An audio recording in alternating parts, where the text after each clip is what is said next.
तर ऑपरेशन सिंदूर अंतर्गत भारतानं पाकिस्तानमध्ये 9 दहशतवादी तळ उद्ध्वस्त केलेले आहेत। पण भारतानं नेमकी हीच तळ का उद्ध्वस्त केलेत हे आपण जाणून घेणारच आहोत। मात्र मुख्यमंत्री देवेंद्र फडणवीस प्रतिक्रिया देत आहेत, पाहूया। भारतीय सैन्य दलाचं आणि भारताचे प्रधानमंत्री माननीय नरेंद्र मोदीजी यांचं सर्व मिळून मनपूर्वक अभिनंदन करूया।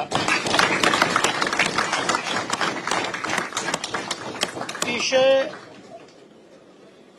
प्रिसिशन पद्धतीनं एअर स्ट्राईक करून दहशतवाद्यांचे 9 अड्डे पूर्णपणे ध्वस्त करण्यात आलेले आहेत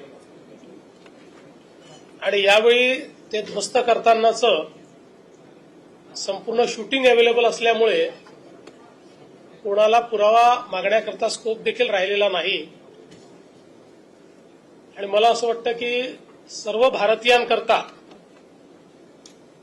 अभिमानाचा असा हा दिवस आहे की आमच्यावर झालेला हल्ला हा भारत सहन करणार नाही, तर भारत त्याचा योग्य पद्धतीनं बदला घेईल, तो आपण आज घेतलेला आहे। आणि विशेषतः ऑपरेशन सिंदूर हे नाव मला असं वाटतं की अधिक बोलकं आहे, म्हणून पुन्हा एकदा आपण सगळे मिळून भारतीय सैन्य दलाचं आणि भारताच्या प्रधानमंत्र्यांचं या ठिकाणी अभिनंदन करू।